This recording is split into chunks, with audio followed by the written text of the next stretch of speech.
Native women's contributions to American history are often overlooked or misrepresented, told from a Euro-American perspective.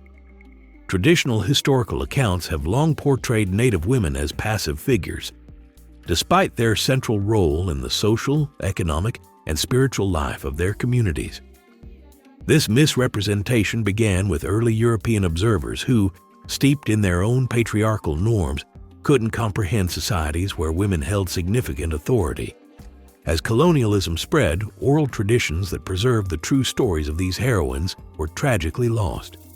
To truly honor these women, their stories must be reclaimed from the oral traditions and tribal records that preserved them. In many indigenous societies, womanhood was considered sacred, and women possessed a level of autonomy rarely seen in European cultures of the time. They were heads of households and held the authority to make critical decisions, including whether or not their children would go to war. While gender roles existed, they were not hierarchical but rather mutually supportive. For example, among Pueblo cultures, men were the weavers while women were the potters. And among the Navajo, men made jewelry while women were responsible for weaving.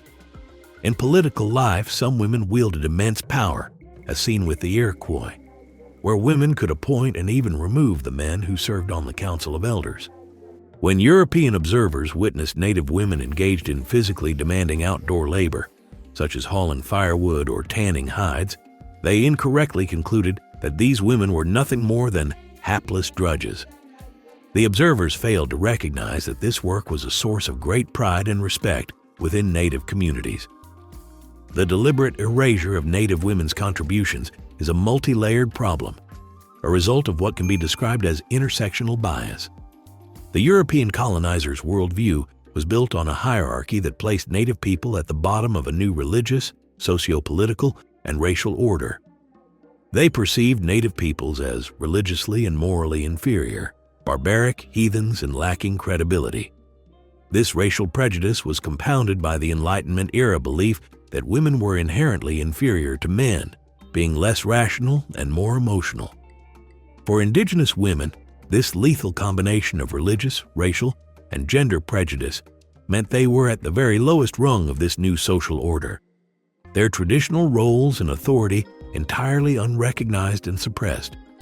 A woman's bravery, when recorded by these outsiders, was often stripped of its cultural significance and reframed to fit a more familiar and often self-serving colonial narrative. These 5 women, Running Eagle, Pine Leaf, Buffalo Calf Road Woman, Lozen, and Moving Robe Woman, were fierce warriors whose stories have been preserved through oral traditions and tribal records. These women and their legacies bring to light the courage and resilience of Native women and challenge the distorted histories that have long dominated Western accounts. Running Eagle, Pitamaka. Born brown weasel woman into the Piakani band of the Blackfeet Nation, Running Eagle was a profound testament to the fluidity of gender roles in some Native societies and a celebration of individual choice. She showed an early disinterest in the traditional roles expected of young girls, instead preferring to join her brothers in hunting and games. Her father, a respected warrior, encouraged this unconventional path, teaching her the skills of a hunter and a fighter despite her mother's reservations. During a buffalo hunt, her party was attacked by enemy Assiniboine warriors, and she heroically rode back into enemy fire to pull her father onto her own horse, saving his life. This act of defiance and filial devotion earned her the right to sing the victory song, an honor typically reserved for male warriors, and a scalp dance was performed in her honor. After her father's death and her mother's illness, she initially became the primary caretaker of her family. However, to continue her chosen path, she took a widow into her family to assume these responsibilities, once again freeing herself to hunt buffalo and lead war parties. Her journey from brown weasel woman to Running Eagle was marked by a sacred spiritual act.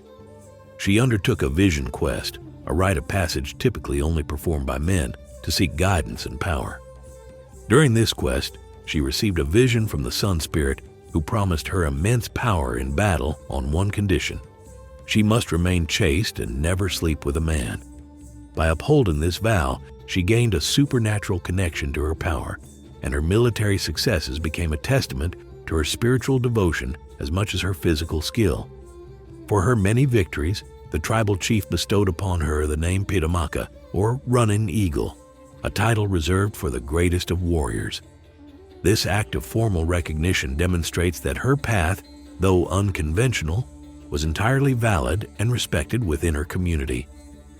Running Eagle continued to lead successful war parties and hunting expeditions, becoming a legend in her time.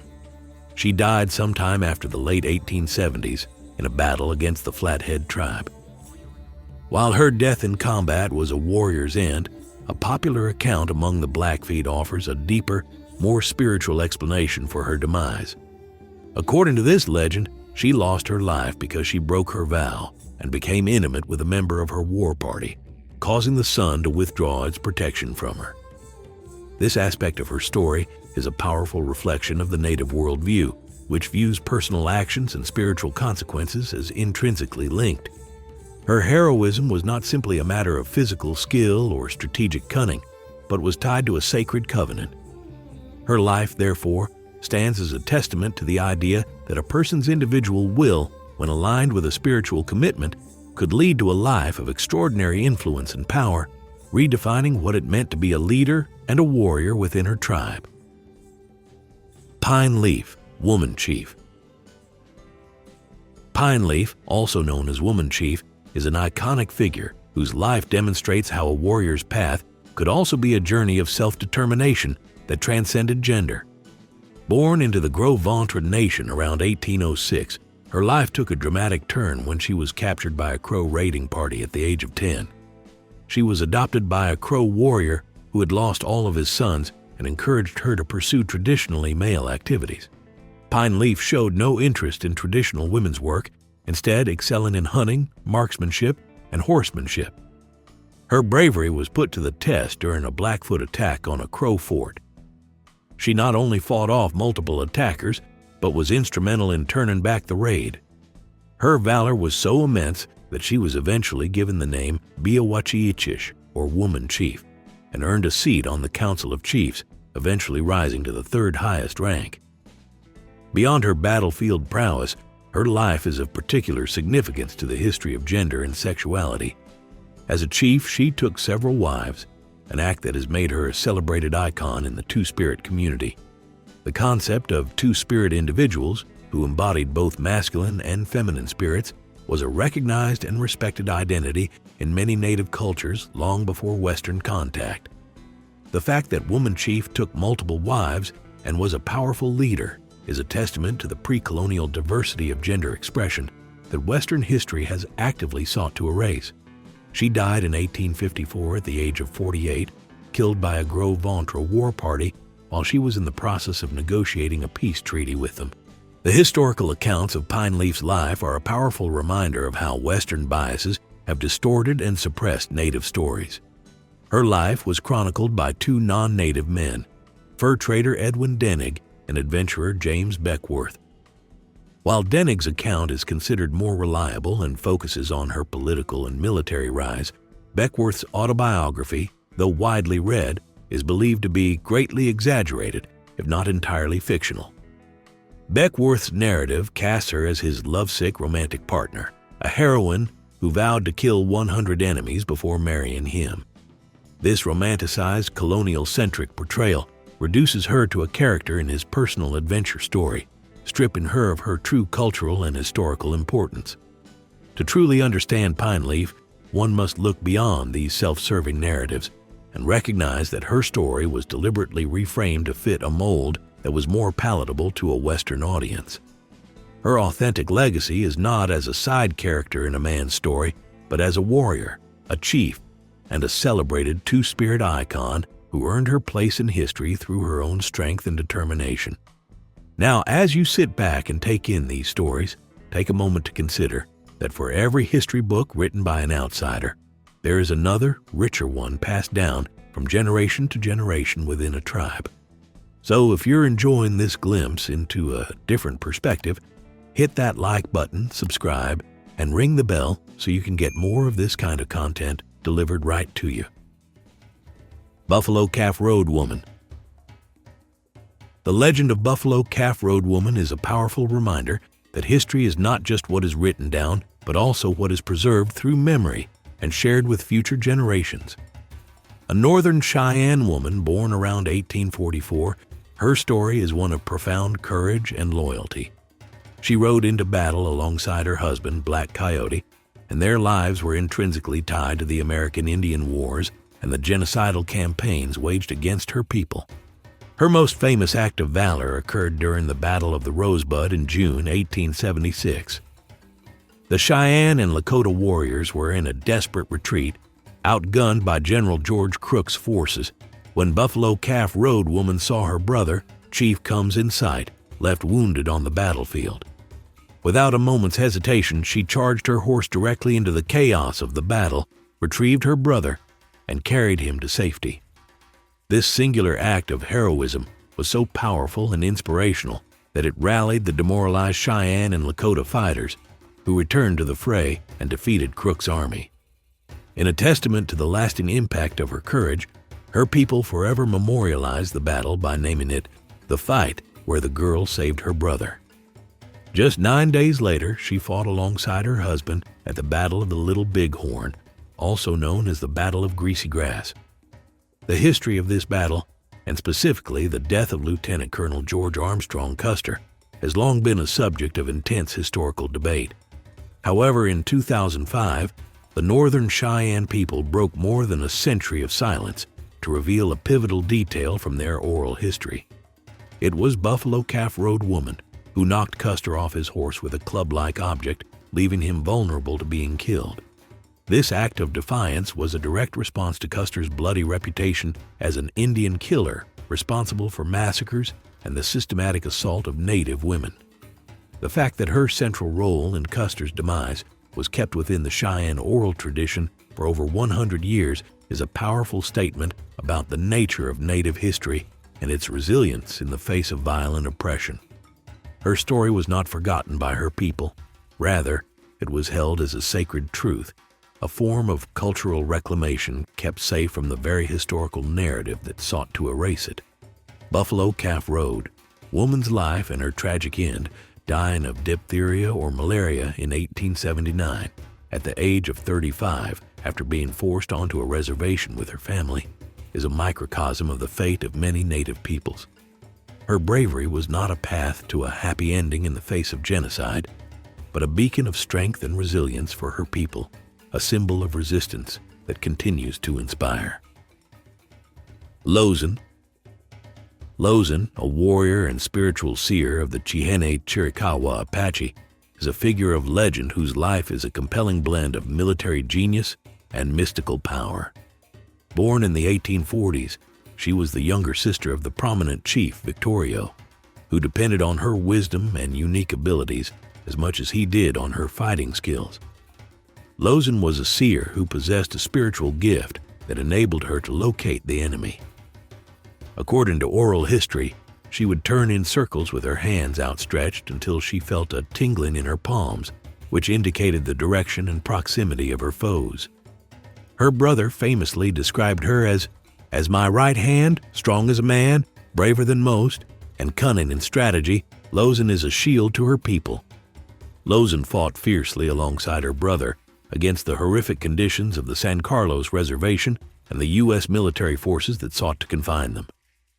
After Victoria was killed in a battle from which she was absent, a loss many of her people believed would not have happened had she been present, Lozen joined Geronimo in his final campaign of resistance. She continued to be an invaluable asset to his band, even daring to ride headlong into battle to replenish their dwindling ammunition supply. When Geronimo eventually decided to surrender, he entrusted the negotiations to Lozen and another female warrior, Testa. These two women were known to be regular companions, and anthropological accounts from Apache informants suggest they may have been a couple. Lozen's life, which was defined by decades of successful resistance and survival, ended not on the battlefield but in a U.S. prison camp. After surrendering, she, Testa, and the other Apaches were taken as prisoners of war and transported in cattle cars to camps in Florida and Alabama. In the unsanitary conditions of Mount Vernon Barracks, Lozen contracted tuberculosis and died on June 17, 1889, at the age of 49. Her body is believed to be buried in an unmarked grave in Alabama. Her death, caused not by a bullet but by a foreign disease in a foreign land, is a tragic and profound metaphor for the fate of many native peoples. She was never defeated in combat, but was instead consumed by the dehumanizing reality of American manifest destiny and the systemic violence of colonial policy. Her final years and death underscore the fact that her story is not just one of battlefield heroics, but of the tragic cost of resistance, making her an enduring symbol of defiance in the face of overwhelming odds. Moving Robe Woman. The history of the Battle of the Little Bighorn is overwhelmingly dominated by the figure of Lieutenant Colonel George Armstrong Custer and his defeat. However, for the native peoples who fought and won that day, the story is one of personal heroism and collective resistance, encapsulated in the life of a woman named Moving Robe Woman. A Hunkpapa Sioux woman, also known as Mary Crawler, her role in the battle was driven by a deeply personal and powerful motivation. On the morning of the battle, she was gathering prairie turnips when the cry of an approaching army was heard. As warriors rushed to prepare for the fight, Moving Robe Woman was struck by the devastating news that her younger brother, One Hawk, had been killed. Her grief quickly transformed into a righteous fury. In an interview later in life, she described her feelings. "My heart was bad. Revenge, revenge for my brother's death.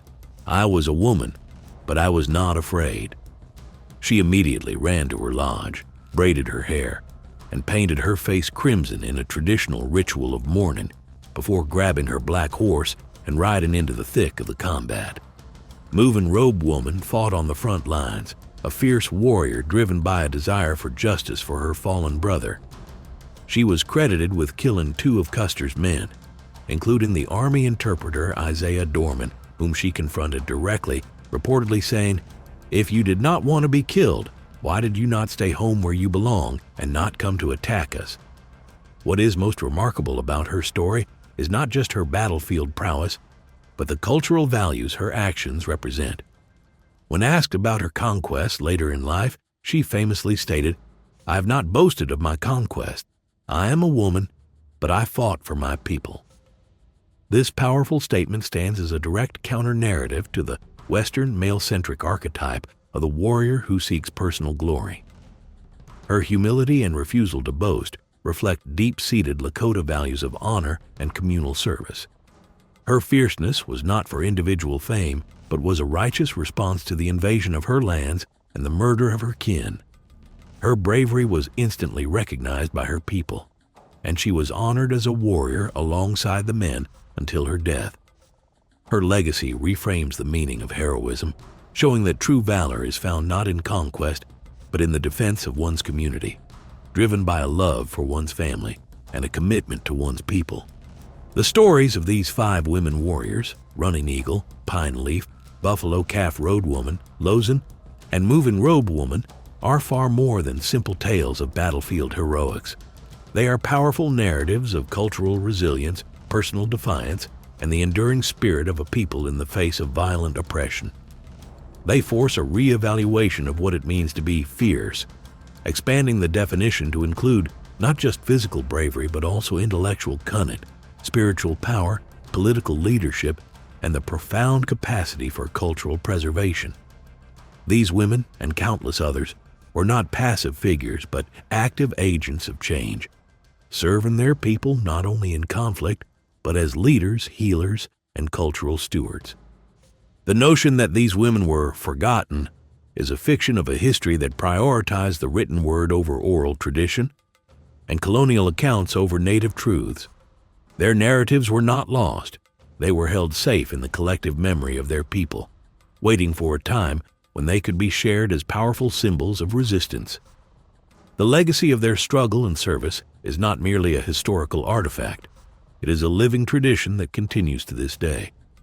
Native American women have served in the United States military for over 200 years, often at a higher rate than any other demographic. Their courage echoes through generations, connecting the past to the present in a continuous narrative of strength and service. The bravery of figures like Running Eagle and Lozen is mirrored in the sacrifices of modern Native veterans like Lorianne Piestewa, a Hopi soldier who was the first Native American woman to pass away in the Iraq War. Her passing on foreign soil while serving in a U.S. support unit is a powerful and tragic continuation of a warrior tradition that began centuries ago.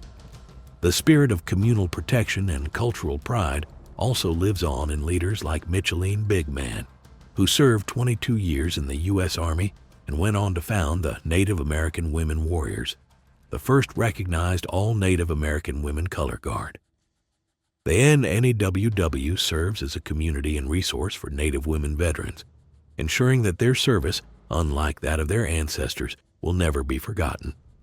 These modern heroines demonstrate that the fierce spirit of their foremothers is not a thing of the past, but a continuous living force in American society.